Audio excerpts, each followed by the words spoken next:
Ang kwentong ito ay hango sa totoong buhay. Mula ito sa isa nating kabayan na itago na lang natin sa pangalang Lito. Taong 1989, probinsya ng Leyte. Isinilang na bulag si Lito. Tanging pagupo sa sulok at pakikinig sa usapan ang nagagawa. Hindi makakalakad kung wala ang tungkod o gagabay ng direksyon. Masakit para sa kanya ang ganitong kalagayan, pero sa halip na mabuhay sa pagsisisi, piniling maging masaya at makontento. Kahit papano, hindi siya pinapabayaan ng nakakatandang kapatid, si Norma. May tindahan sa tahanan na binabantayan na nagsisilbing kabuhayan. Hindi magastos dahil sila lang dalawa. Mahusay humawak ng pera si Norma. Isang araw dinala siya sa bayan. Binilin sa tabi dahil siksikan at baka mapano pa. Habang nakaupo, lumapit ang manghuhula kay Lito. Inabot ang palad. Sinimulang basahin ang kahulugan ng mga guwit. Hindi maitago ang ngiti sa labi ng lalaki. Maganda ang nakikita ko sa kapalaran mo, binata. Bulag ka man kung ituring. Pero darating ang araw na mapapahanga mo ang lahat sa simpleng kakayahan. Magtungo ka sa anumang sapa o ilog na malapit sa inyo. Intayin mo ang pagdating ng pagong. Ang makupad na nilalang ang magdadala ng swerte sa iyo. Hindi lang sa buhay, kundi sa isang mahalagang gampanin. Tandang Asyon nga pala ang pangalan ko kung hindi mo na itatanong. Kunot noong pinakiramdaman ni Lito ang paligid. Wala siyang nakikita kaya panay ang pagkapa. Pero walang sino man sa tabi. Narinig ang papalayong yabag ng nagpakilalang si Tandang Asyon. Sira ulo. Kaya ayokong sumama sa tuwing magtutungo ng bayan si Ate Norma eh. Maraming nagkalat na loko-loko. Papaasahin pa ang bulag na katulad ko. Wika ni Lito. Makaraan ng ilang sandali. Sumakay ng tricycle pagbalik ni Norma. Lula nito. Hindi may pagkakaila ang naiisip. Ginugulo si Lito sa sinabi ng matanda. Wala siyang tiwala sa hula dahil ilang beses nang nagpabasa ng kapalaran ang yumaong ina. Pero lahat ng ito ay pumalya. Wala ni isang nangyari sa totoong buhay. Pero ngayon, may parte sa kanya na gustong sumugal. Bagay na hindi niya malaman kung bakit. Napakamot na lamang sa ulo. Patuloy ang ordinaryong buhay. Ang mga nakasanayang gawain. Pagbabantay ng tindahan. Tahimik na naupo sa tabi at pinapakinggan ng paligid. Hindi nagtagal ay may dumating. Maraming binili sa lugar. Binigay naman lahat ni Lito kahit bulag na ito. Kabisado ang lahat ng paninda. Kagad namang lumatay ang kawayang tungkod sa ulo ng lalaki. Nagtangka itong umalis nang hindi nagbabayad. Subukan mong itakbo mga yan. Uwi ka ng bugbog sarado. Huwag mo kong subukan, boyet. Wala man ako nakikita. Kabisado ko lahat ng tao dito. Ito naman, hindi naman ako tatakbo eh. Parang ito lang, naiwan ko sa bahay yung pera. Uwi ko muna itong mga pinamili, tapos babalik na lang ako. Huwag mong sabihing pinamili dahil hindi ka pa naman nagbabayad. Ibaba mo yan. Umuwi ka, kunin mo yung pera. Hindi mo ko maiisan, hayop na to. Ang lupit mo naman, Lito. Magbabayad ang tao eh, babalik. Napangiwi si Boyet pagkatapos mahagupit ng tungkod. Basag ang ilong. Duguan ang labi. Walang nagawa kung hindi umalis. Napahugot naman ang hininga si Lito. Ito na naman ang mabigat na damdamin. Hindi maiwasang masaktan sa pagmamaliit sa kanya. Iwinaksi na lamang. Bumalik sa pagkakaupo. Makaraan ang ilang minuto may lumapit na dalawang bata. bumili ng candy. Naglaro pa ang mga ito sa bakuran.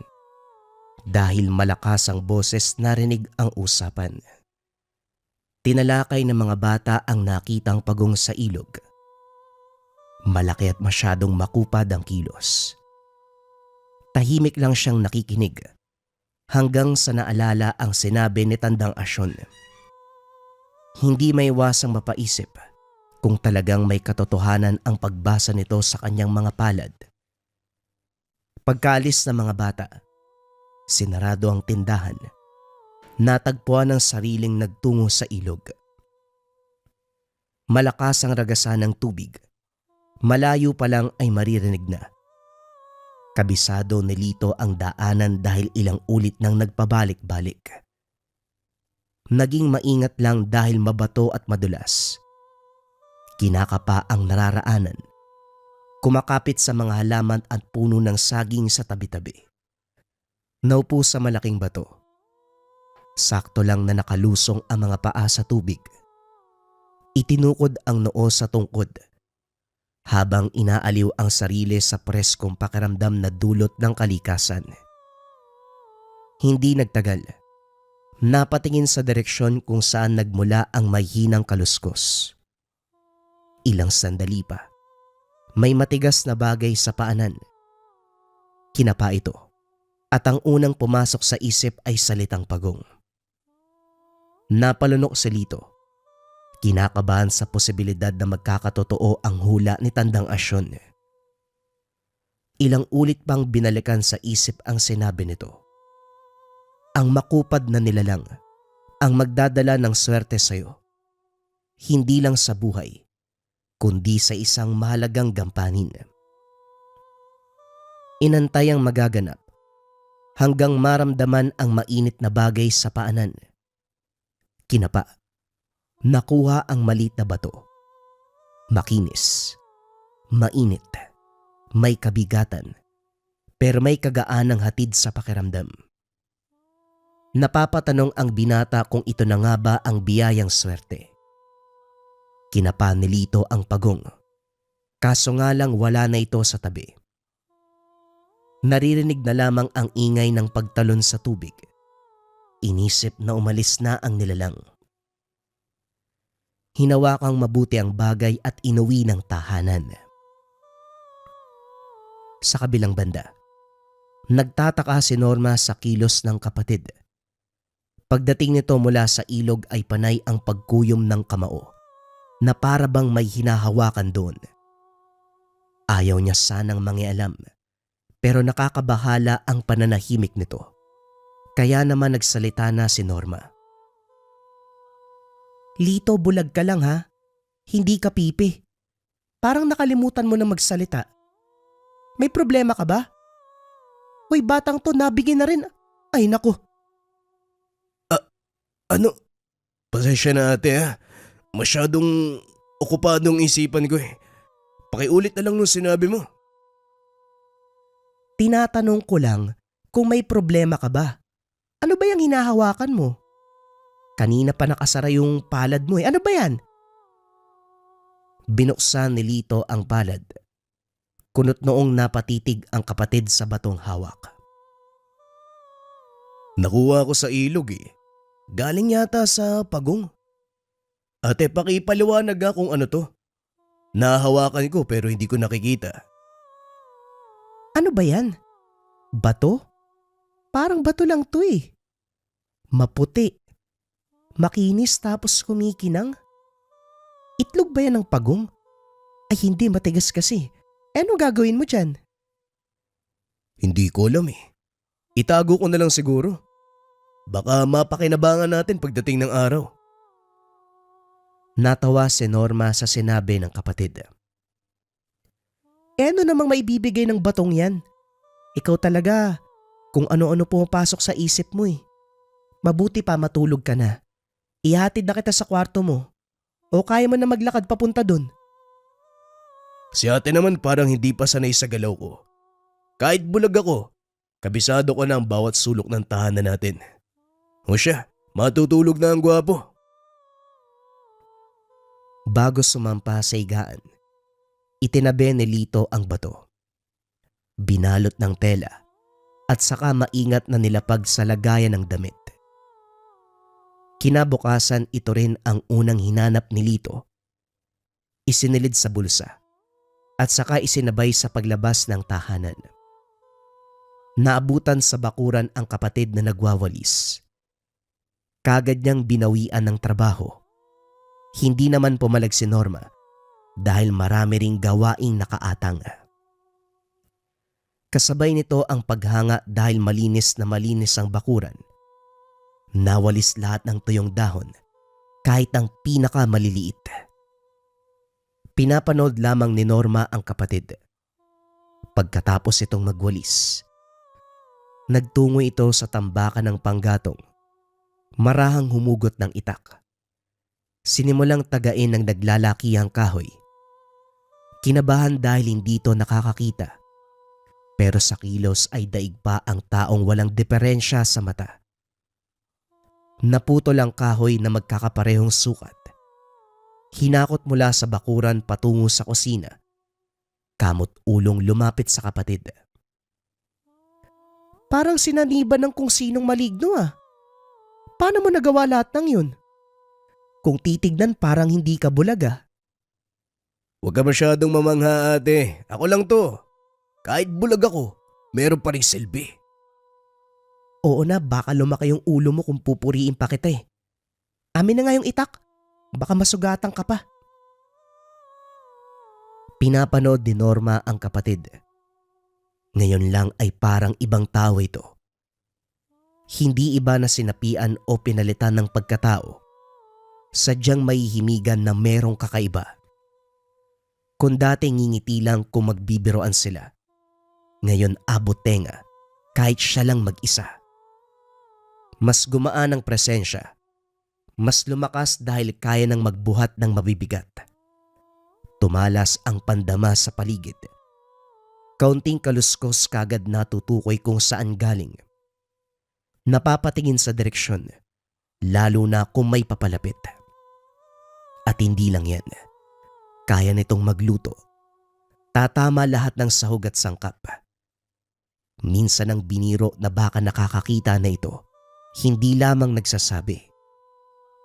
Gayunpaman, nagpapasalamat na lamang dahil kahit papano, natutuwa ang kapatid sa himalang nangyayari. Ganon din siya. Habang tumatagal lalong lumalaki ang pagbabago ni Lito, maging siya hindi na alam kung ano ang nagaganap. Ang tanging alam lang, may enerhiyang nananalaytay sa buong katawan.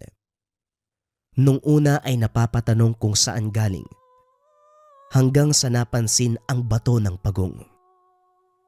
Tinutukan, pinakiramdaman. Hindi nagtagal nasagot ang mga katanungan. Ito ang nagbibigay ng pambihirang lakas. Bagay na pinagpapasalamat sa halip na kagulatan. Kaso nga lang, may kaakibat na pangamba dahil sa sinabi ni Tandang Asyon na mahalagang gampanin. Napabuntong hininga, nabaling ang pansin sa kalikasan. Malakas ang hampas ng hangin. Nagmistulang musika ang kaluskos ng mga dahon. Nasa harapan siya ng tindahan. Matyagang nag-aantay sa kapatid na nagpunta sa bayan. Makaraan ng ilang minuto, may tumapik sa kanyang balikat. Nagulat. Hindi man lang napansin ang paglapit. Kagad dinuro ang direksyon ng tungkod. Sino ka? Huwag kang magtatangkang lumapit ha, kung ayaw mong masaktan. Isang tawa ang narinig ni Lito. Kumunot ang noo dahil pamilyar ang boses. Kumusta iho? Nung una kitang nakita, tahimik ka lang sa sulok ka. Pumayag ka ngang hawakan ko ang kamay mo nang walang paalam. Pero ngayon, may lakas ng loob na magbanta. Magaling ah. Meron ang nagbabago sa'yo. Kumusta pala ang mutya ng pagong? Tandang Asyon? Ikaw ho ba yan? Paano niyo po natunto ng bahay namin? Sinusundan mo ba ako? Nagmamanman ka ba? Masyadong mahal ang oras para magmatsyag sa isang bulag. Marami akong pinagkakabalahan, kaya palihim na nanonood sa iyong magkapatid. Sagutin mo lang ang tanong ko para mapanatag ang aking kalooban. May ideya ako pero mas mainam na sa iyo mismo manggaling ang sagot. Nagkatotoo po ang sinabi nyo. May lumapit sa akin pagong doon sa ilog. May nakuha akong bato. Dahil dito, nakaramdam ako ng pagbabago. Ano po bang ibig sabihin nun? Ibig sabihin nagkaisa na kayo ng mutya. Pasalamat ka, mabait ang kalikasan at ikaw ang napiling mangalaga ng kayamanan. Alagaan mong mabuti. Huwag iwala. Magagamit mo yan para sa mahalagang gampanin.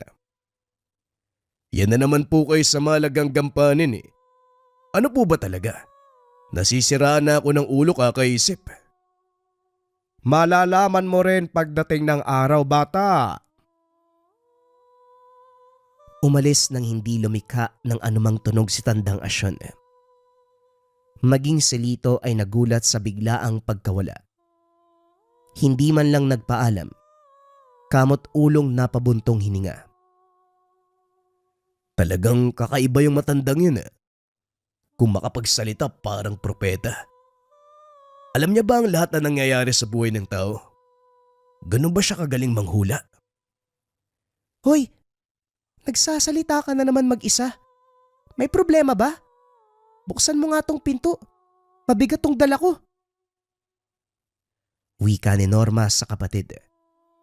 Pagkatapos mailagay sa tindahan ng pinamili, kinausap niya ito. Bakit ate? Nararamdaman ko natatakot ka. May nangyari ba habang nasa labas? Habang tumatagal marami ka nang nalalaman ah. Anong epekto ba yan? Pero ang totoo niyan, parang may sumunod sa akin eh. Doon kasi sa pamilihan, may nakasabayan akong babae. Ngumiti siya sa akin tapos nakatitig. Gumagalaw yung bibig, para may sinasabi siya. Kaso maingay yung lugar kaya hindi ko na narinig eh. Kinilabutan ako kaya nagmamadaling umalis. Hindi ako mapakali habang nasa daan. Walang tao pero parang may nakasunod talaga eh. Ewan ko ba, kahit yung laman ko parang nanginginig eh. Naging seryoso si Lito. Pinakiramdaman ng kamay ng kapatid. Samantalang ang kabila ay nakahawak sa mutya. Walang ibang nakita kung hindi ang mukha ng aswang. Napalunok ang binata pagkatapos, pero sa halip na matakot, may lakas ng loob na hamunin ito. Kahit pumunta siya rito, sasalubungin ko ang nilalang na yan. Makakasiguro na hindi siya makakalapit sa'yo ate. Talaga lang ha? Nababaliw ka na pala eh. Hindi porket merong pagbabago sa'yo, may gana ka ng manghamon. Pakiramdam ko aswang nga yun eh. Nakakakilabot siya. Pero kung ganun aba, kailangan mag-ingat tayo. Wala tayong dapat ikatakot ate. Ako nang bahala sa kanya. Umiling na lamang si Norma. Para sa kanya gusto lang ni Lito na huwag siyang mag-alala. Maging positibo sa kabila ng banta. Pero bilang nakakatandang kapatid, tumatayong magulang sa kanilang dalawa, hindi maiwasan. Ang ginawa na lamang ay naging mapagmatsyag sa paligid at hindi na lumabas pa. Sa kabilang banda, naguguluhan si Lito sa pagbigla-biglang pag-init ng bato. Hindi pa malinaw sa kanya kung ano ang ibig sabihin. Kasabay nito ang madalas na pag-alingasaw ng samyo. Nakakapigil hiningang amoy. Inakala na lang din na may nagsusunog ng goma o hindi kaya kable ng kuryente. Kaso nga lang walang bakas ng usok sa ere. Tinutukan ito ng binata hanggang unti-unting naunawaan. Isang hapon, habang nagwawalis sa bakuran, napalingon sa direksyon kung saan nagmumula ang amoy. Malayo pa, pero naririnig ni Lito ang papalapit na yabag. Kalaunan, isang ginang ang huminto. Tumitig sa binata. Maigpit ang kapit ni Lito sa tungkod at walis. Hindi niya nakikita ang tao pero alam kung saan nakatayo. Nararamdaman ang matalim na titig. Hindi nagsalita kaya siya na ang bumasag ng katahimikan. Magandang hapon po sa inyo. Anong may paglilingkod ko? May itatanong lang sana ako. May gamit ka ba riyan? Hindi alam ni Lito kung ano ang tinutukoy. Pero batay sa pananalita, parang may gustong alamin. Gamit. Marami sa loob. Ano po bang gusto nyo? Yun sanang gamit na madaling dispatchahin. May mga bagay na malakas pero sagabal sa iba. Yun ang ibig kong sabihin. Napabuntong hininga si Lito. Nagkaroon na ng ideya. Lalong humigpit ang kapit sa tungkod. Hinanda ang sarili sa posibleng maganap. Mabuti pa siguro, tumuloy muna kayo. Masaya makipag-usap kung nakaupo at nagkakape. Hindi na kailangan, iho. Napadaan lang ako. O siya, maglalakad na ako. Bumaling ang mukha ni Lito sa direksyong binagtas nito. Nanunuot sa kanyang ilong ang samyo. Hindi na mapirme ang tangan. Gustong humabol para harapin ang kalaban pero nagpigil muna siya. Lalo pat paparating na si Norma. Oh, para kang toda. Hindi ka gumagalaw dyan. Ayos ka lang ba? Ano tayo, nagpapahinga lang. Pakiabot ng posporo. Susunugin ko yung tuyong dahon. Ano ka ba, baka mapaso ka pa? Pumasok ka sa loob, magpahinga ka. Sumunod si Lito sa kapatid. Pumasok ng tahanan pero hindi magawang magpahinga. Kanina pa nakalis ang ali pero naaamoy niya ang samyo. Ang tangan sa kabilang banda ay aktibo. Ito ang unti-unting nagtulak sa binata. Sa likod siya dumaan para hindi maagaw ang atensyon ni Norma. Dahan-dahang binaybay ang daan. Dire-diretso. Patungo sa direksyong pinagmula ng amoy.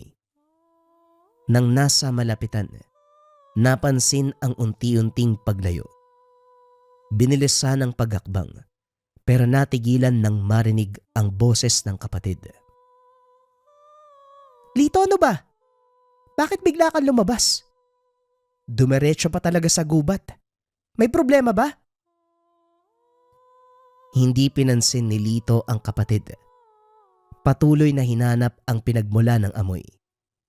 Lumakad ng lumakad. Sumunod naman si Norma. Panay ang sermon. Nainto ng senya-sanya. Huwag kang maingay, ate. May nilalang sa paligid. Maging alerto ka. Anong nilalang? Teka, kinakabahan ako sa'yo ha. Aswang? Mula sa unahan, lumitaw ang nilalang. Mahaba ang mga kuko. Magulo ang buhok. Hubot-hubad. Nakalabas ang matutulis na ngipin. Nanlilisik ang mga mata. Umaalingasaw ang amoy. Sakto namang may dalang itak si Norma. Kasalukuyan siyang nagtatabas ng damo nang mapansin ang pag-alis ng kapatid. Sa pagmamadali, hindi maiwan ang patalim. Sige, lumapit ka. Tatagain kita. Banta ni Norma sa nilalang. Itinago sa likod si Lito para itabi siya ng binata. Kinuha ang itak at ito mismo ang humamon. Alam kong ikaw ang ginang na lumapit kanina. Halata sa presensya at amoy. Hindi ko alam kung anong pakay mo, pero nakahanda ako sa anumang mangyari. Sumugod ka. Lumapit ka. Tignan natin kung makakayanan mo ang gagawin ko. Ate, mabuti pa umalis ka na habang nasa akin pa ang atensyon ng aswang. Nahihibang ka na ba? Hindi mo ba nakikita yung nasa harap? Oo nga pala, bulag ka. Huwag ka magtapang-tapangan. Halika na nga dito. Umalis ka na, ate. Kung gusto mo, magtawag ka ng mga tao para sumaklolo. Sa sinabi niya kagad kumaripa si Norma. Nagtungo sa kabayan upang mangingi ng tulong. Binalingan ni Lito ang nilalang. Inihanda ang sarili nang marinig ang mabibilis na yabag. Sinalubong ng taga ang atake nito. Natamaan sa kamay. Gulat na napatingin ang aswang. Bakit parang natigilan ka yata? Manang, hindi mo ba inasahan ng isang bulag na nakatama? Napangiti ang binata. Muling itinutok ang itak sa unahan nang mapansin ang pagsugod.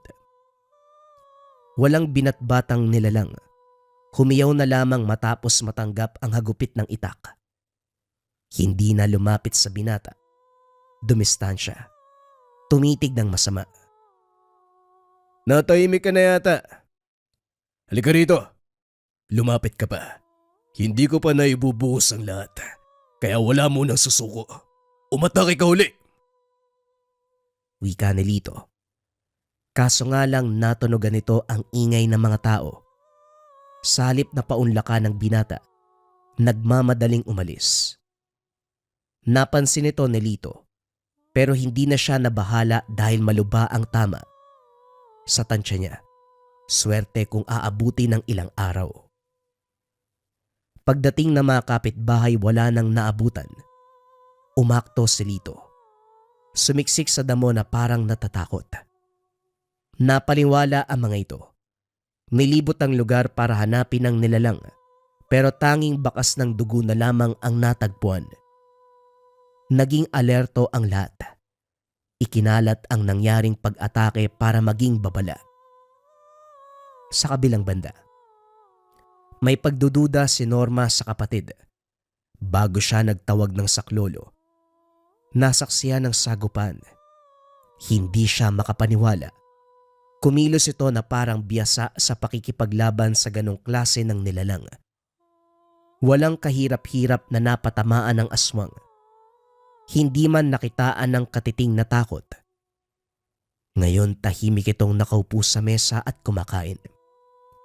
Dahil hindi matahimik, naglakas ng loob na magtanong. Lito, total 2 na lang tayo dito. Magkaaminan nga tayo. May tinatago ka ba sa akin? Kasi habang lumilipas yung mga araw, parang ibang tao ka na. Nakita ko kung paano ka makipaglaban sa aswang kanina. Sa simpleng wasiwas ng itak, tinamaan mo. Umamin ka. Nakakakita ka na ba? Saan ka umuugot ng lakas? Napabuntong hininga si Lito. Inasahan niya ng magtatanong, pero hindi pa nakahanda ng sagot. Kilala ito bilang mabuting kapatid at responsableng magulang sa kanya. Pero hindi lubos maisip kung ano ang magiging reaksyon kapag sasabihan ng lihim.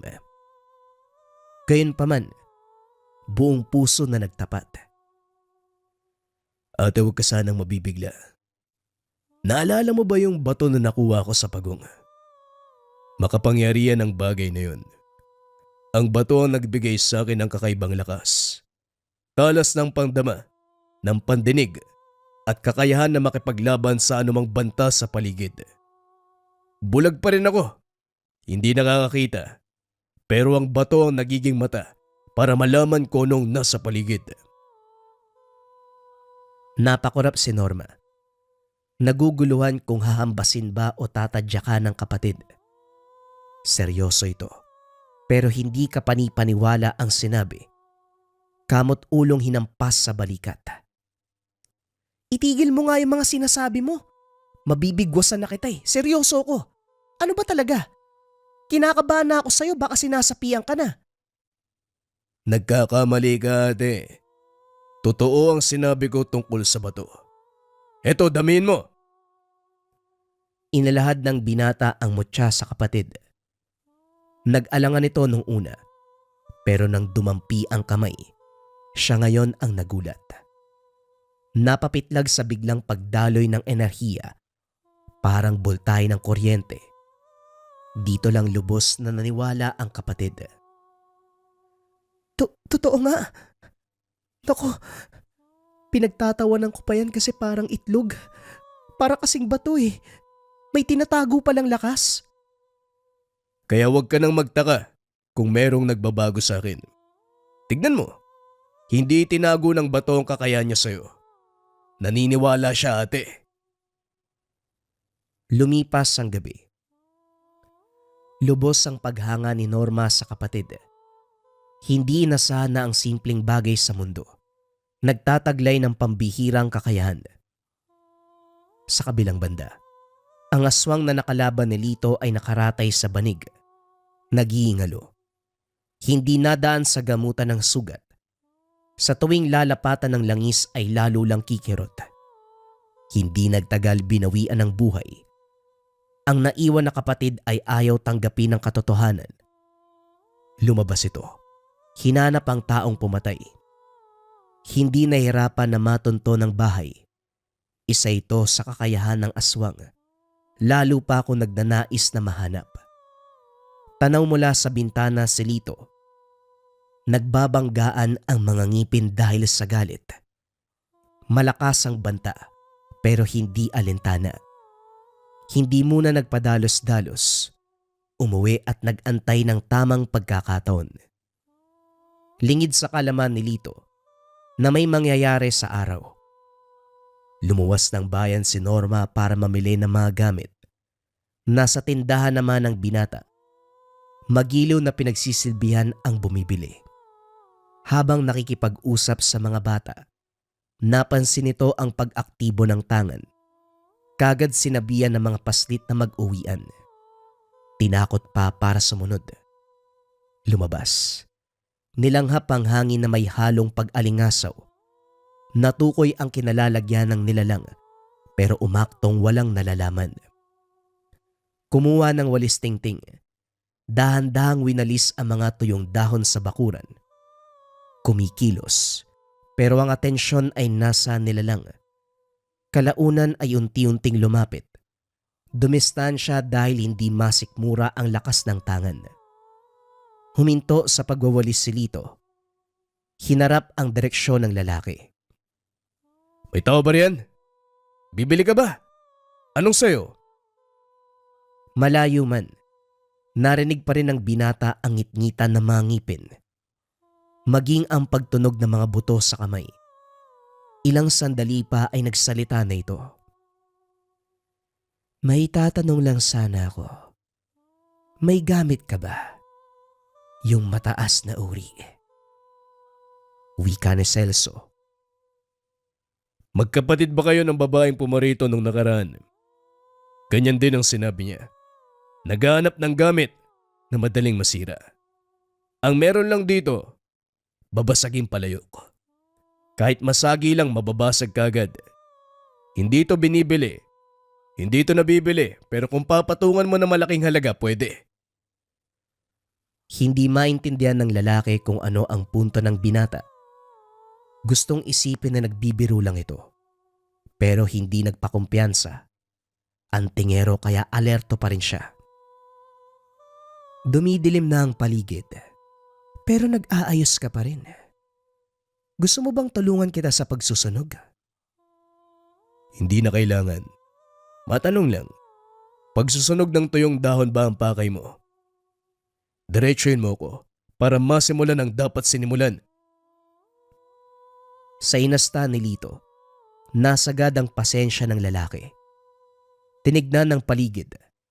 Nang masiguradong walang tao, kagad nagpalit ng anyo. Diretso sa pagsugod. Pero muling bumalik matapos tumilapon. Nahirapang huminga dahil natamaan sa dibdib. Napatingin sa binata nang lumapit ito. Tumingala si Celso nang iduro ng binata ang tungkod sa muka. Hindi makakilos, nakaramdam ng takot. Nandito ka ba para iganti ang kaanak mo?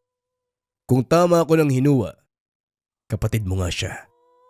Napasobra yata ang atake ko nung nakaraan, kaya maluba ang pinsala. Kukumustahin ko sana eh. Kaso sa asta mo ngayon, parang alam ko na. Ikaw ba? Gusto mong sumunod sa kinalalagyan niya ngayon? Masyado kang mayabang bulag. Huwag kang umastang nakakatas dahil lahat kayo may kalalagyan at sisiguraduhin kong mauuna ka. Muling sumugod ang aswang. Pero sa pagkakataong ito wala nang nagawa matapos tumagos ang kawayang tungkod sa katawan. Nanlaki ang mga matang tumitig kay Lito. Unti-unting lumuhod. Dahan-dahang tinakasan ng kamalayan. Tama ka. Lahat tayo may kalalagyan, pero hindi ako mauuna. Kung nasaan man ang kaanak mo, sana doon ka rin magpunta. Para naman hindi kayo magkalayo. Tinuluyan ni Lito ang aswang.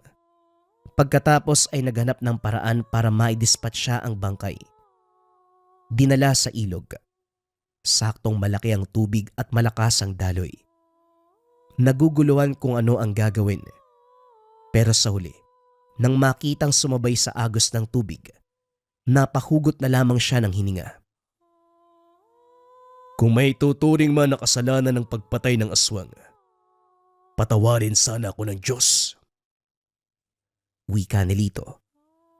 Makaraan ng ilang sandaling pananatili sa tabing ilog, binaybayang daan pabalik ng tahanan. Sa kabutiang palad, ito na ang huling engkwentro ni Lito. Pinalad sa negosyo ang kaanak sa Maynila. Kinuha silang magkapatid para alagaan. Nasa 8 gulang na, pero kinakailangan pa rin ng gabay. Isa pa, hindi nalalayo dahil tiyahin at tiyuhin lang din ang naroon. Sa Maynila hindi na aswang ang kalaban, kundi ang pakikipagsabayan sa araw-araw na kaganapan. Ito ang binigyan ng pansin ni Lito. Pero kahit ganun, nanatili pa rin sa kanya ang mutya. Ang isang bagay na lubusang nakapagpabago ng kanyang buhay. Ang sinabi ni Tandang Asyon, walang iba kung hindi ang mutya ng pagong. Ang susunod na kwento ay bagong istorya pa rin mga kabayan. Ito ay tungkol sa manghihilot. Simulan na ang storya. Ang kwentong ito ay hango sa totoong buhay. Mula ito sa isa nating kabayan na itago na lang natin sa pangalang Lucas. Taong 1977, probinsya ng Cebu. Kinilabutan si Lucas pagkatapos mahawakan ng kamay ng pasyente. Kasalukuyang hinilot ang nabaling braso. Panay ang paglunok dahil lumilinaw ang nakikitang eksena sa isipan. Hindi pa ito nangyayari sa totoong buhay, pero aasahang magaganap. Si Lucas, isa lamang 17 taong gulang, pero may kakayahan na magpagaling sa pamamagitan ng hilot. Nung una ay natutuwa siyang magsilbi at magbigay ng serbisyo sa mga tao. Pero magmula nang mapadayo ang isang matanda, binuksan nito ang kakayahan na makita ang hinaharap. Sa halip na makatulong, naging balakid dahil nakakatakot ang mga propesiyang nakikita. Nagkakatotoo ang brutal at karumal-dumal na kaganapan. Mga pasyente ang biktima. Iho, sa napapansin ko, pawisan ka na. Nanginginig ka rin. Parang natatakot ka sa mga pasyente mo. Binantaan ka ba nila? Wika ni Lolo Pedro. Hindi naman po sa ganun, Lolo. Sadyang mainit ang panahon at parang lalagnatin ako. Nitong nakaraan, masama ang pakiramdam ko eh. Dinadala ko lang para makapagpailot pa rin. Tugon ni Lucas. Nako, hindi mo naman sinabi.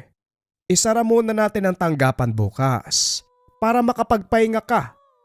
Hindi ka kasi marunong humindi sa mga tao. Kaya kahit may nararamdaman, todo ka pa rin sa paghihilot. Makakantay sila hanggang gumaling ka. Ayos lang naman po. Uminom na ako ng gamot at saka malakas pa ako. Kaya ko to. Yak ka na naman eh. Makinig ka muna sa akin ngayon. Ipagpaliban mo na ang hilot bukas, magpahinga ka. Huwag matigas ang ulo. Baka hindi ko lutuin ang paborito mong champurado. Wika ni Lolo Pedro. Agarang tumango ang binata. Sinunod ang payo hindi dahil ayaw ipagluto, kundi para makapagpahinga sa pangitain ng mga pasyente. Pagsapit ng hapon nagpunta ng bayan ang maglolo para bumili ng mga kasangkapan. Si Lolo Pedro ang nagtungo sa tindahan, samantalang si Lucas nakatayo lamang sa tabi, nagbabantay sa naunang binili. Sa kalagitnaan ng pagtingin, nasulyapan ng pasyenteng nagpahilot kahapon. Sinundan ito ng tanaw, kinabahan ng may maalala. Palapit ito sa isang garahe kung saan maraming nakatambak na lumang sasakyan. May inayos na malaking truck sa tabi. Nanginginig ang binata habang nakatingin. Hindi nagtagal umandar ang truck. Nadagana ng lalaki. Wasak ang ulo. Wala ng buhay na nakabulagta. Katulad ng nakita sa pangitain, aksidenteng nakabig ang manibela habang inaayos. Hindi gumana ang preno kung kaya't dire-diretso ang takbo, dahilan para makasagasa. Hindi makakilos sa kinalalagyan si Lucas. Nagsimulang manlamig ang katawan. Napayakap kay Lolo Pedro nang makabalik ito. Pagdating ng tahanan, tulala ang binata. Hindi malis sa isipan ang eksena sa pamilihan. Iho, ganyan talaga ang epekto kapag nakakakita ng karumal-dumal na patayan. Kahit ako nandidiri pa rin hanggang ngayon eh. Nawasak na ang ulo. Bumulwak pa ang lamang loob. Pasensya ka na, pinapaalala ko pa ha. Napabuntong hininga ang binata. Sa pagkakataong ito, may kagustuhang makita muli ang matanda para maisara ang kakayahan na makakita ng pangitain. Pero ang katanungan, saan nga ba hahanapin? Lolo, nakita mo naman siguro yung ali na nagpahilot sa akin ng ilang buwan ay nakakalipas. Sa tingin niyo po, saan kaya siya posibleng matagpuan? Ha? Dami nagpapahilot sa yung matatanda. Alin ba sa kanila? Ikaw talaga. Alam mong makakalimutin ako tao tinatanong pa ng ganyan. Hindi ko nga maalala nangyari kahapon Nung nakaraang buwan pa kaya. Bakit nga ba? May utang ba sa'yo ang ginang? Gusto ko lang siyang makausap uli. May sinabi kasi dati, tapos hindi ko maalala yung eksaktong kataga. Sana bumalik siya rito. Wika ni Lucas. Kahit malabo, umaasa pa rin na makatagpo muli ang matanda. Nabulabog ang pagpapahinga ng binata. Sinarado ni Lolo Pedro ang tanggapan, pero meron pa ring dumarating para magpahilot. Sa pagkakataong ito, isang buntis. Kamot ulong tinignan ni Lucas ang babae, namimilipit sa pananakit ng tiyan. Binalingan si Lolo Pedro. Nagtatanong kung ano ang gagawin. Marami na siyang suki. Marami nang napagaling. Pero ngayon pa lang nagkaroon ng pasyenteng buntis. Nang hindi pa rin kumikibo, ang matanda ang kumausap. Iha, pasensya ka na. Pero ang hinihilot ng apo ko, yun lamang may bali sa buto. Mga karamdamang madadaan sa simpleng hilot. Etong pagbubuntis mo, parang wala kaming maitutulong. May kilala kong kumadrona sa kabilang bayan. Malayo pero masisiguro naman. Ihahatid ka na lang namin doon. Manong, masakit po talaga Kung lalakad pa ako, hindi ko na makakaya. Baka kayanin ng hilot, subukan na lang natin. Wika na Christina. Ngumingawi pa ang muka. Naluluha dahil sa pananakit ng tiyan. Naisip ni Lucas na baka manganganak na ito. Pero ang sabi ng babae ay hindi pa. 7 buwan pa lang ang bata sa sinapupunan kaya imposible. Dahil naaawa na sa kalagayan, sinubukan na lamang sa hilot. Dinama muna ng binata ang tiyan. Walang anumang napansin na kabag o posibleng magsanhi ng pananakit. Nilagyan ng haplas ang mga kamay at saka pinahid sa umbok na tiyan nito. Simpleng hilot lang ang ginawa. Paunti-unti guminhawa ang pakiramdam ng babae. Nakahinga si Lucas, pero sa sandaling nahawakan ng kamay nito, isang pangitain na naman ang nakita. Kagad binitawan ng kamay pagkatapos makita ang pangitain. Nagsimulang tumagaktak ang pawis. Nanlalamig. Natatakot na bumaling sa matanda. Oh, pawisan ka na naman. Ang lamig ng kamay mo, ano bang nangyayari? Lucas, kinakabahan ako sa'yo ha. Naghihilot ka lang, pero parang nakakita ka ng multo. Lolo kasi, may nakita ako eh. Ang babaeng yan, bukas. Humugot ng hininga ang binata para pakalmahin ang sarili. Apo, dahan-dahan lang. Ano ba gusto mong sabihin? Yung babae po, bukas may mangyayari sa kanya. Bukas may... Nawalan ng malay ang binata matapos sakupin ng takot ang buong katauhan. Damang-dama nito ang nakitang pangitain. Kahit pagkagising, hindi mapermi. Panay ang pag-upo sa sulok. Kagat-kagat ang daliri. Hindi mapakali si Lolo Pedro. Walang ideya kung ano ang nangyayari sa apo. Hilot lang ang inatupag nito, pero parang binagsakan ng husgat pananakot ng mundo. Ilang beses na ring tumanggi sa pagkain. Walang sapat na tulog dahil biglang nagigising. Sasabunutan ng sarili, magtatalokbong ng kumot. Kung minsan pa ay sa lumang aparador magtatago. Unti-unting naunawaan ni Lolo Pedro ang sitwasyon. Inalalang mabuti ang mga ganap sa tuwing manghihilot ang apo. Pinagtagpi ang pangyayari. Hindi inasahang makakakuha ng sagot. Kasagutang bibigla sa kanya. Nagkakaroon ng pangitain si Lucas kapag nahawakan ng kamay ng pasyente. Dali-daling pinuntahan ng bahay ng huling nagpahilot, yung buntis. Ganun na lamang ang pagkagulat nang malamang patay na ito. Ang sabi ng ina ay inaswang, maging siya ay nasuka ng detalyadong isalaysay ang kaganapan. Saksi ang ginang sa kamatayan ng anak dahil naroon siya ng mga sandaling iyon. Wakwak ang tiyan, dumanak ang dugo sa sahig, nagkalat ang lamang loob, bali ang leeg matapos ilang beses kagatin. Ang sanggol sa sinapupunan ang pakay ng aswang.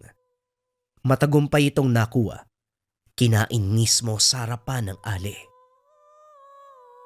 Pagbalik ng tahanan, naabutan ng apo na unti-unti nang nanumbalik ang lakas. Nakakausap na. Kumakain, kumikilos, naganda pa ng mga gamit para sa hilot.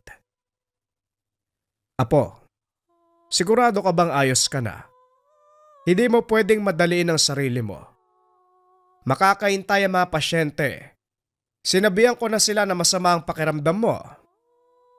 Ayos na po ako, Lolo. Ilang araw din akong wala sa sarili dahil sa pangitain. Kaya ko na po to. Nag-alangan pang ituloy ang gustong sabihin. Hindi na ito kinulit ni Lolo Pedro. Hinayaang gumalaw ang apo sa paraang nais. Muling bumalik ang mga pasyente. Nung una kinabahan si Lucas dahil baka may makakita na naman. Nababahala dahil lahat ng pangitain ay nagkakatotoo. Brutal pa ang kinahihinatnan ng mga ito.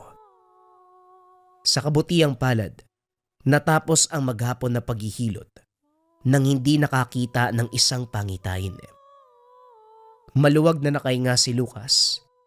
Pinagdasal na magpatuloy ito. Ito yata ang unang beses na hindi ka nakakita ng pangitain. Dininig talaga ng langit ang dasal ko. Maraming salamat. Oo nga po, Lolo. Ang sarap sa pakiramdam na hindi makakita ng pangitain.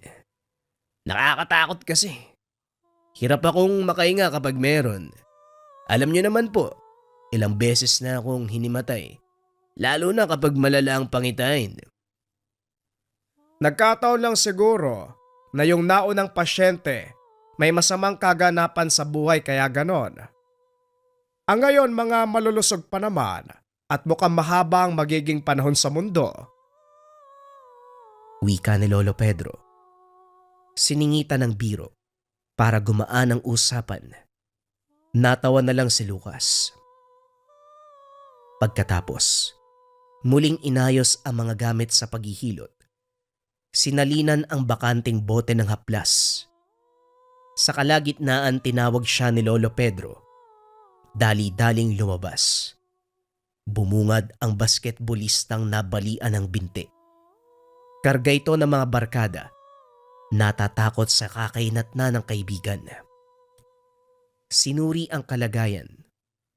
Buntong hiningang bumaling si Lucas. Bumaling siya sa kasama ng pasyente. Mas mabuti siguro kung dadali niyo sa ospital yung lalaki.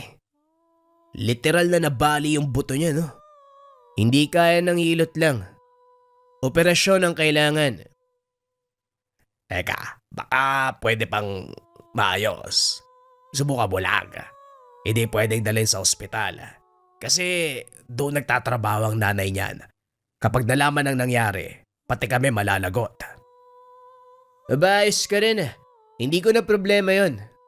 Itong kaibigan nyo, hindi ko matutulungan. Walang hilot ang kayang dumugtong sa butong na bali. Kung gusto nyong mailigtas, dali na kagad sa ospital bago mamatayan. Nangulit ang mga ito. Hindi umalis ng tahanan hanggat hindi sinubukan ng paghilot. Kahit si Lolo Pedro ay nainis. Ayaw tantanan ng apo. Si Lucas sa kabilang banda, pumayag na lamang para matahimik. Dahan-dahan ang ginawang paghilot. Hindi dinidiinan dahil lalong mapipinsala ang bahaging nabali. Habang tumatagal, unti-unting umagaw sa isipan ng eksena kung saan nakikita ang pasyente na naglalakad sa kahabaan ng daan. Mag-isa lang ito. Pagdating sa unahan, may umambang aswang. Hindi natapos ang hilot. Kaagad tumayo at lumayo. Nagsimula na namang manlamig ang binata. Dali-daling bumaling sa mga kasama ng pasyente. Iuwi niyo siya. At kung pwede, huwag iwanan mag-isa. Panay ang pagbuga ng hininga. Pinakalma ang sarili sa ganung paraan. Nagtatalo ang kaisipan. Napapatanong si Lucas kung posible bang mangyari ang pangitain gayong hindi makalakad ang pasyente. Bale ang binti nito at kung sakaling maoperahan, buwan ang bibilangin bago gumaling. Kipit balikat, iwinaksi sa isipan. Ba nagkamali ako ngayon? Hindi naman siguro sa lahat ng pagkakataon. Nagkakatotoo ang nakikita ko. Patuloy pa rin sa pagtanggap ng pasyente. Ganadong-ganado sa paglipas ng buwan. Walang pangitain na nagpaparamdam. Tuluyang nakalimutan dahil nasubsob na sa trabaho. Dinarayo at kung minsan walang pahinga. Inabot ng madaling araw sa haba ng pila. Nakakaramdam ng pagod. Partikular ang pananakit na mga kamay at likod. Si Lolo Pedro ang tagahilot niya. Kaya kahit papano maalam ito. Bukas, magsasara muna tayo. Wala ka ng pahinga. Walang sapat na tulog. Tignan mo nga yung mga mata mo. Para kang galing sa bugbugan. Awat muna. Kahit ilang araw. Hindi po kailangan. Kahit papano nakakapagpahinga naman ako. Paunti-unti. Kung may darating, tanggapin natin. Hindi abutin ng oras ang paghihilot. Yag ka na naman eh. Pero kung yan ang gusto mo o siya, may pupuntahan lang ako sa bayan. Yung haplas mo, malapit nang maubos. Titignan ko kung nakabalik na sa pwesto yung matandang nagtitinda. Magmula nang maghilot ka, produkto niya ang gamit mo. Epektibo naman, mabisa at maraming napagaling. Hindi lang natin makilala kasi walang pangalan ng lalagyan. Bote pa ng tandway. Sino po pala yung nagtitinda? Gusto ko sanang makilala para matanong natin kung anong sangkap na ginagamit sa paggawa ng haplas. Hihingi rin sana ako ng permiso na magaya para tayo na lang ang gumawa. May kamahalan din kasi ang presyo niya. Ay yan ang hindi ko alam. Tinawag lang siya noon bilang nanay. Mabuti siyang tao. Halata sa pakikitungo. Huli kong bili, kulang ang bayad ko pero tinanggap niya pa rin. Ganun po ba? Kung sakaling magkita po kayo, paturo na rin kayo kung paano niya ginagawa para tayo na lang. Kung hindi siya papayag, wag nating pilitin. O sige, lalakad na ako. Mag-ingat ka rito. Hinatid ni Lucas ang matanda sa sakayan. Umuwi na rin pagkatapos. Dahil mag-isa lang sa tahanan, walang ginagawa. Sumampa sa duyan. Hinele ang sarili. Kalmado ang pakiramdam. Sumasabay sa ihip ng hangin. Hindi nagtagal. Nagtakang tumayo nang marinig ang pamilyar na boses. Dali-daling nagbukas ng pintuan para papasukin ng ginang. Ito ang matandang nagbukas ng kamalayan sa pangitain. Subalit sa puntong ito, merong inabot sa kanya. Nakalimutan kong iwanan sa iyo ang bato. Huwag mong pagtawanan dahil hindi simpleng bato na makikita yan kung saan. May silbi, may bisa, may tinatagong lakas na dudurog sa paparating mong kalaban. Nanlaki ang mga mata. Napatitig sa matanda. Hindi inasahan ang sinabi. Kalaban? Bakit naman ako magkakaroon ng kalaban, Manang? Sandali, mabuti nandito kayo. May tatanong ako. Mali, hinihiling pala.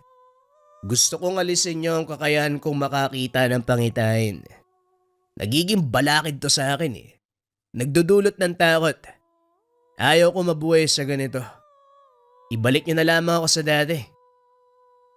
Pagpasensyaan mo, iha. Ito ang kapalaran mo. Kapalarang hindi matatanggihan. Isa na lang ang kulang. Kaya ibibigay ko sa iyo ang mutyang ito para magampanan ng mabuti ang tungkulin.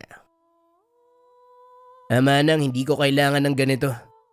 Ang sa akin, tanggalin niyo yung kakayahan kong makakita ng kung ano-ano. Nahihirapan na ako sa totoo lang. Kaya pakiusap, alisin niyo na ho. Hindi na pwede, iha. Nagbukas na ang kamalian mo. Kapag pipilitin nating isara, dodoble ang paghihirap mo. Kaya kita binalikan para mabigyan ng mutya. Magiging proteksyon mo ito para mabawasan ang takot mo sa tuwing may makikita ka. Magsisilbing sandata para matapatan ng banta ng kalaban. Manang, hindi ko kailangan ng ganito. Ang gusto ko, alisin mo. Anak na nga. Hoy Manang, sandali! Nagulat si Lucas. Mabilis na itong kumilos. Kumpara kanina na halos uugod-ugod. Nilapitan niya ang inupuan. Naiwan ang dalang bayong. Mula sa loob ay bumungad ang iilang haplas na kagaya ng ginagamit niya sa panghihilot. Ilang sandali pa dumating si Lolo Pedro. Hindi na bumalik sa pwesto yung matanda na binilhan ko ng haplas. Oh, marami ka pala dito eh. Saan mo nakuha yan? May naglako ba? Patingin nga. Ito nga ang haplas sa ginagamit mo ah. Magkano mo nabili? Hindi ko po nabili, Lolo. Yung matandang babae ang nag-iwan yan. Ito rin ang bilin niya. Isang bato. Sabi niya, mutya daw na tutulong sa akin para matapatan ng kalaban. Ewan ko, naguguluhan na ako sa kanya. Apo, huwag mong balewalain ang batong ito dahil isa sa pinakamabisang mutya na pwedeng ilaban sa anumang kombate. Mapaaswang, mapaingkanto, o kahit anong banta ng tao may masamang budhi. Swerte ka dahil nabigyan ka ng ganito eh. Sino bang matandang tinutukoy mo? Hindi ko po kilala. Siya po yung matanda na sinabi kong kailangan ko mahanap. Nagbalik siya tapos binigay sa akin to. Tapatin mo nga ako, Lucas. Ano ba talaga ang sadya mo sa matandang yon? Bakit parang may napapansin akong kakaiba? Nag-alangan sa pagsagot ang binata. Ilang sandali ang lumipas bago nagkaroon ng lakas na magsabi. Lolo, hindi aksidente ang kakayahan ko na makakita ng pangitain. Lahat nagsimula nung nakasalamuha ako matanda. Siya ang nagbukas ng kamalayan ko. Ang sabi pa niya, ito ang kapalaran ko. Si Lolo Pedro ay natahimik. Napaiwas ng tingin. Bumaling din pagkatapos. Ilarawan mo nga matanda. Duda ko nakita ko na siya dahil dyan sa plus. Hanggang balikat ko ang tangkad. May kabaan ng buhok. Maitim. Mapungay ang mga mata. Tapos may dalang tungkod. Bestidang puti. Parang hindi nagbibihis kasi nangangamoy rin eh. Sus Mariosep, siya nga si nanay. Kung ganun man, parang planado niya ang lahat. Kasi nung naghahanap ako ng haplas para gamitin mo, siya ang lumapit sa akin. Inalok ang produkto niya, tapos ngayon nag-iwan ng iilang bote. Binuksan ang kamalayan mo na makakita ng pangitain. Sigurado kung may kakibat itong panganib dahil nagbigay ng mutya. Ay nako, huwag mo tong ihiwalay sa katawan mo para maprotektahan ka. Naguguluhan man, sumunod si Lucas sa sinabi ni Lolo Pedro.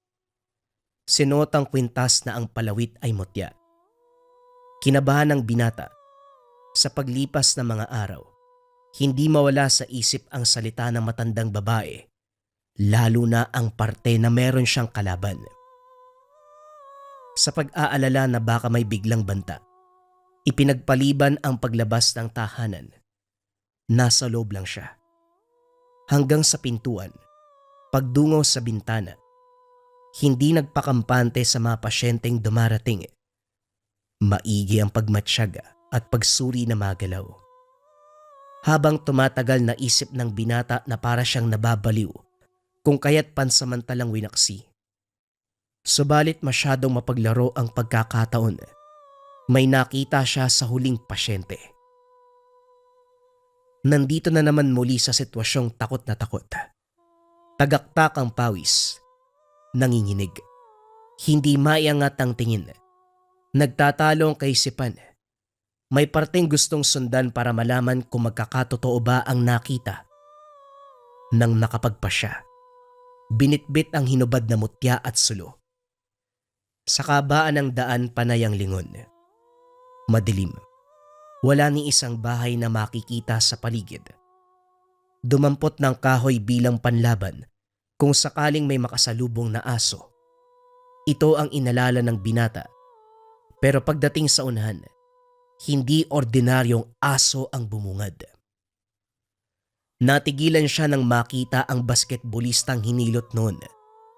Pinapatalbog ang bola habang naglalakad. Maayos na ang binti. Malakas din ang kabog ng dibdib ni Lucas. Masyadong pamilyar ang kaganapan at sa pagdaan ng segundo, tumalon ang aswang patungo sa lalaki.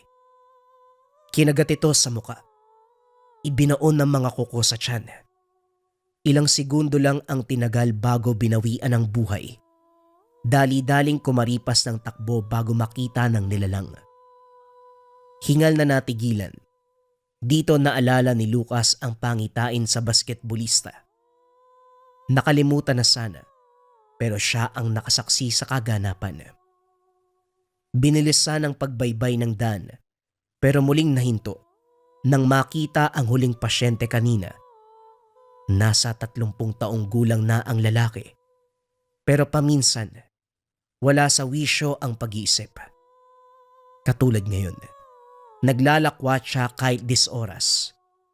Lalapitan na sana para suwayin pero hindi nagawa nang masulya pa ng aswang sa unahan. Sa isang kisap mata, nakabulagta na ang lalaki. Mulat ang mga mata na wala ng buhay. Kinilabutan si Lucas nang magtama ang paningin nila ng aswang. Kumaripas ng takbo pabalik ng tahanan, ligtas na nakapasok. Dali-daling pinigilan ang sanay magsasalita na si Lolo Pedro. Mariing sinenyasan na huwag mag-ingay. Naintindihan ng matanda dahil napansin na rin ang presensya ng aswang. Sa kabutiang palad, walang nangyaring masama. Kusang umalis ang nilalang. Bakit ka ba lumabas ng ganitong oras? Alam mo na minsan nang nabalita, may umaataking aswang sa lugar. Ano bang pumasok sa kokote mo para maglakwat siya ng 10 oras? Hindi ka pa nagpaalam sa akin. Nag-aalala ako kakahanap sa'yo. May nakita akong pangitain sa uling pasyente, Lolo. Akala ko, hindi na mauulit pero ito na nga. Naging saksi pa ako sa kamatayan ng lalaki. Inatake siya ng aswang. Kinagat, kinalmot, sinipsip ang dugo at saka...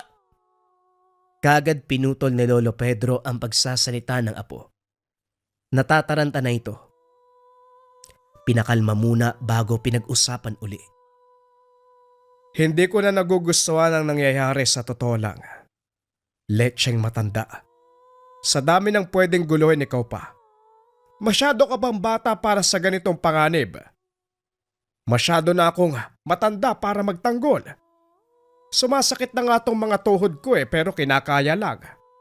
Tapos malalaman ko, nandito tayo sa punto kung saan may aswang na nagaganap. Ay nako, sadali nga. Hindi ba may mutya na ibinigay? Ano, dala mo ba nung hinabol ka ng aswang? Tumango si Lucas, pero hindi nasagot ang kasunod na tanong.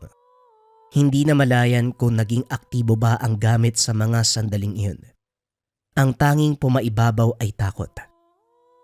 Para makaiwas sa posibleng pagsalakay ng nilalang, pinagpalagay ng maglolo na baka bumalik ito dahil nakita si Lucas. Ipinagpaliban muna ang paghihilot. Si Lolo Pedro ang nagpaintindi sa mga pasyente. Lumipas sa mga araw masyadong okupado ang pag-iisip. Hindi pa rin maalis ang pangamba. Natatakot sa ideya na bigla na lang magparamdam ang aswang. Hindi lumabas ng tahanan. Nagkulong sa loob. Dito na rin napansin ni Lucas ang kakaibang pakiramdam kapag suot-suot ang mutya. Para bang sinalinan siya ng lakas na nagmumula rito. Madaling mapagod noon, pero ngayon ay parang hindi na kilala ang pagod. Dahil nagtataka pa sa nangyayari. Paminsan hinubad ang tangan. Isang gabi habang abala sa pag-aayos ng mga kagamitan, binalak na bumalik sa paghihilot dahil ilang araw na ang lumipas. Walang masamang naganap. Sa kalagitnaan nito may kumalabog sa bubong. Inakalang si Lolo Pedro dahil nakita nitong may pinasok na panungkit sa loob. Habang tumatagal, hindi mapakali sa kakaibang pakiramdam na dulot ng paligid. Kagad binuksan ng aparador. Nanlaki ang mga mata nang mapansin ang mutya. Tinawag si Lolo Pedro. Nabutang nakasiksik sa tabi habang sumesenyas na huwag mag-ingay. Nasundan ng tingin ang tinuro nito. Mula sa bubong, may matutulis na kuko na tumagos.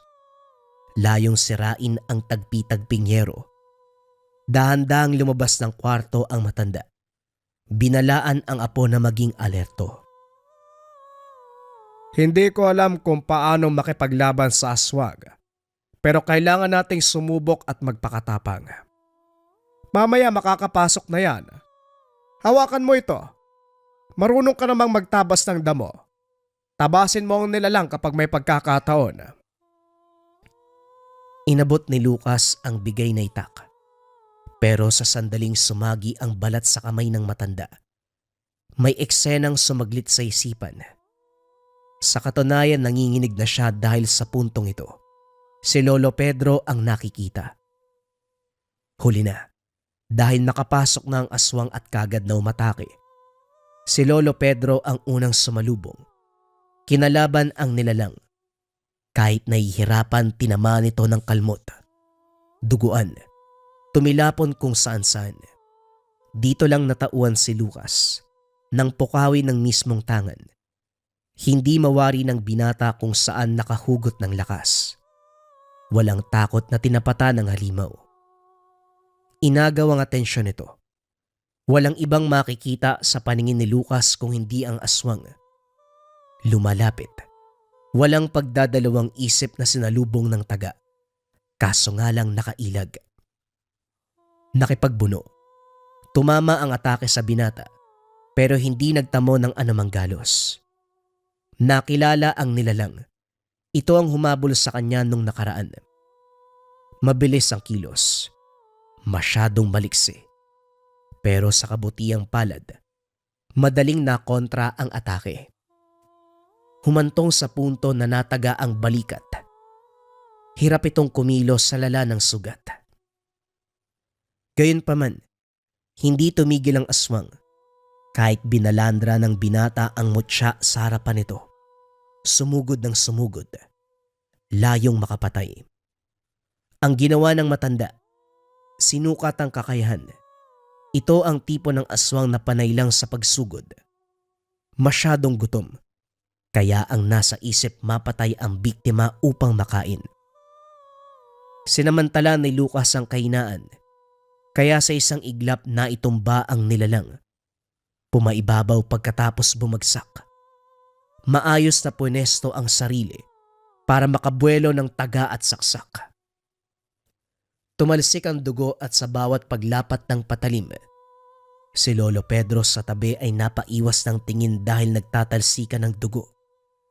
Kung hindi lang niya inawat ang apo, magmumukhang giniling ang katawan ng aswang. Nang makabalik sa ulirat na palunok si Lucas, hindi inasahang magagawa ang ganong bagay. Nagulat pa dahil sa pagkakatanda. Tumama ang atake ng aswang. Pero ito siya ngayon. Buhay na buhay. Wala ni isang sugat. Kagad ding binalingan si Lolo Pedro. Ito ang may tinamo.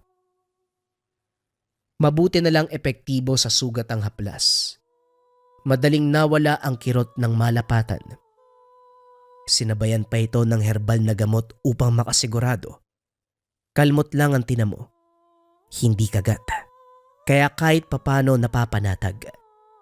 Gayunpaman hindi nagpakumpiyansa. Ang tangan ay binabad sa tubig at sakay binanlaw sa mga sugat. Makaraan ng ilang araw, makikita ang unti-unting paggaling. Ayos din si nanay. Binuksan ang kamalayan mo. Bumalik para magbigay ng haplas sa mutya na magiging kasangga sa laban kontra aswang. Pero hindi ibig sabihin maayos ang loob ko sa kanya. Labag pa rin ito para sa akin. Ikaw ba naman ang malagay sa alanganin? Ayos lang, Lolo. Ang importante, pareho tayo nakaligtas. Hindi na rin ako maasa na makikita muli ang matandang yun. Parang hindi na kasi babalik eh. Nagkatotoo ang hinuha ni Lucas sa matanda. Lumipas na lamang ang panahon. Hindi na ito nagpakita. Ang tanging naiwang alaala, ang kakayahan ni Lucas na makakita ng pangitain, ang mga haplas sa binigay sa kanya. At lalong-lalo na, ang pinakamalakas na gamit, ang mutya. Nasa toxic environment ka ba? Yung tipong lahat ng tao ikaw yung pinag-iinitan, lahat ng tao mainit yung ulo sa'yo, yung partner mo, kapamilya mo, jowa mo, o yung mga katrabaho, lalong-lalo na yung boss mo. Eto kabayan, subukan mo. Kaluban, de pampaamo. Pampaamo sa tao, pampaamo sa negosyo, pampaamo sa pagkakataon. Kung ikaw yung tipo ng tao na nasa toxic environment, maraming taong galit sa'yo kahit wala kang ginagawa, subukan mo tong kaluban. JD, paano uubra yung kaluban mula sa Lika Merchandise? Simple lang daw ang gagawin mga kabayan. Dalin mo lang tong kaluban, ganun lang kasimple. May kasama yung gabay po ng tela pouch, lagay mo sa loob ng pouch mo, lock, lagay mo sa bulsa mo, lagay mo sa bag mo, let it work. Etong kaluban din pala mga kabayan, hindi yan simpleng lalagyan lang. May mga sangkap yan sa loob, galing pa to sa Negros. Gawa ng Antengeros del Negros ang kaluban. May mga pangkalikasang sangkap siya na nasa loob kabayan, kaya siya nagiging pampaamo. Isang sangkap lang yung sasabihin ko, yung bahay ng alitapta. Bukod doon, marami pang nasa loob mga kabayan. Pwede nyo i-check pagdating sa inyo ng kaluban. Actually, bagay din to kabayan sa mga taong nasa sales or palagi merong kausap para mabilis kayo makapagpalagayan ng loob ng taong kausap mo. So kung sawa ka na sa mga taong palagi na lang galit sa'yo, toxic environment, gusto mong mabago, pwede mong subukan tong Kaluban de Pampaamo. I-search mo lang yung shop ng Lika Merchandise.